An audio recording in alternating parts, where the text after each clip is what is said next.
মেহরাব জিন চিনিস তুই এই জিনকে? তোর কি আমাকে জিন গবেষক মনে হয় যে কোনটা মেহরাব জিন আর কোনটা আশিক জিন জানবো? আমি পড়েছিলাম একটা বই যেখানে লেখা ছিল এই জিনটা অনেক বেশি শক্তিশালী হয়। মেহরাব জিন সহজে কারোর প্রতি আকৃষ্ট হয় না, আর একবার আকৃষ্ট হলে তার প্রাণের স্পন্দন থাকা পর্যন্ত পিছু ছাড়ে না। হঠাৎ আমাকে সব বলছিস কেন? মাঝে মধ্যে এক্সট্রা জ্ঞান রাখা ভালো, পরে কাজে দিবে।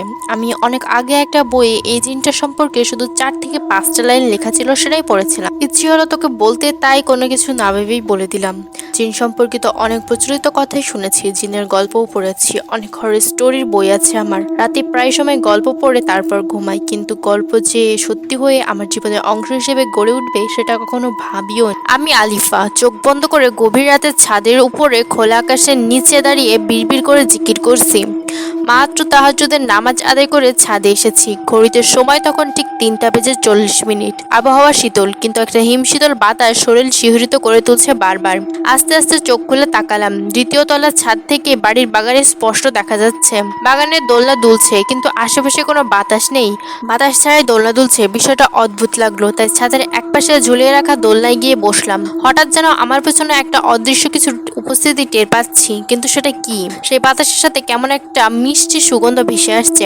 সুগন্ধটা এতটাই তীব্র যেন মনে হচ্ছে নেশাগ্রস্ত হয়ে যাব। আশেপাশে ঘুরে ঘুরে তাকাচ্ছি, কিন্তু ছাদে কেউ নেই। কিন্তু আমার চোখ গেল ছাদের এক পাশের শেষ প্রান্তের একটি কোণে। কে যেন সেখানে দাঁড়িয়ে আছে। ওই পাশটি পুরো অন্ধকারে ছেয়ে আছে, তারপরও ওই লোকটার আশপাশটায় যেন আলো চমকাচ্ছে। আমি ওই দিকে এগিয়ে যাব, ওই সময় পিছন থেকে আমার বান্ধবী প্রান্তির ডাক শুনতে পেলাম। এখানে কি করছিস তুই এত রাতে? আসলে আমার 3টার সময় ঘুম ভেঙে যায়, এরপর তাহাজ্জুদ পড়ে ঘুমানোর চেষ্টা করছিলাম, কিন্তু ঘুম না আসলে ছাদে যাব ভাবি, তাই জিকির করতে করতে ছাদে এসেছি। কিন্তু তুই কখন উঠলি? এই তো একটু আগে উঠেছি। এত রাতে তোর ছাদে আসা একদম ঠিক হয়নি বলে আমার হাতটা চেপে ধরলো। আমার হাত চেপে ধরাতে আমার যেন হাতটাই ভেঙে যাবে এমন অবস্থা। এত শক্তি আসলো কোথায় থেকে ওর কাছে?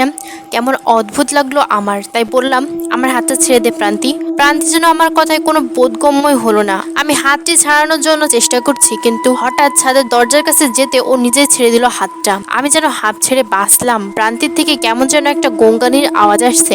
সেই আওয়াজটা যেন ক্ষণে ক্ষণে তীব্রতর হয়ে উঠছে। আমি আর সহ্য করতে পারছি না। পিছনে এক পা দুপা করে এগোতে লাগলাম। তারপর আর না পেরে এক চিৎকার দিয়ে ঘুম থেকে উঠে পড়লাম। দেখে আমি ছাদের দোলনায় বসে আছি। শীতল আবহাওয়াতেও ঘামে শরীর ভিজে গেছে। দূরের মসজিদ থেকে আজানের ধ্বনি ভেসে আসছে। তাহলে কি আমি কিছুক্ষণের জন্য ঘুমিয়ে গেছিলাম? তাহলে কি সবকিছু স্বপ্ন ছিল? দ্রুত পায়ে নিচে রুমে চলে আসি। দেখি প্রান্তি ঘুম থেকে উঠে চোখ কসলাতে কসলাতে উঠে বসেছে। আমি গিয়ে বেডের পাশে থাকা গ্লাস ভর্তি পানি নিয়ে সবটা খেয়ে শেষ করলাম। প্রান্তি আমার দিকে তাকিয়ে বলল, কি রে, তোর এই অবস্থা কেন? এত ঘেমে গেলি কিভাবে তুই? কিছু দেখি কি ভয় পেয়েছিস? নামাজ পড়িনি, তারপর বলছি সবকিছু। আমি আলিফা, এইচএসসি শেষ করে চয়েস দিয়ে সাতক্ষীরার মহিলা কলেজে চান্স হয়েছে। আমার বাড়ি সাতক্ষীরা থেকে 5 ঘন্টা দূরত্ব একটি ছোট্ট গ্রামে। অবশ্য গ্রামেও এখন শহরের ছোঁয়া লেগেছে। সব ধরনের সুযোগ সুবিধাই গ্রামেই পাওয়া যায়। আমরা 2 ভাই বোন। আমার একটা ছোট ভাই আছে, ক্লাস 10-এ পড়ে। আমার মা জাহানারা বেগম, তার চিন্তা আমাকে নিয়ে। মেয়ে মানুষ এত দূরে পড়তে দিয়েছে। আমার আর প্রান্তির পরিচয় ইন্টার ফার্স্ট ইয়ার থেকে। তখন থেকে আমরা বেস্ট ফ্রেন্ড, আর এখনও অনার্সেও একই কলেজে ভর্তি হয়েছি। আমি পড়াশোনা থেকে জিনের গল্প, ভূতের গল্প এগুলো পড়তে ভালোবাসি। আর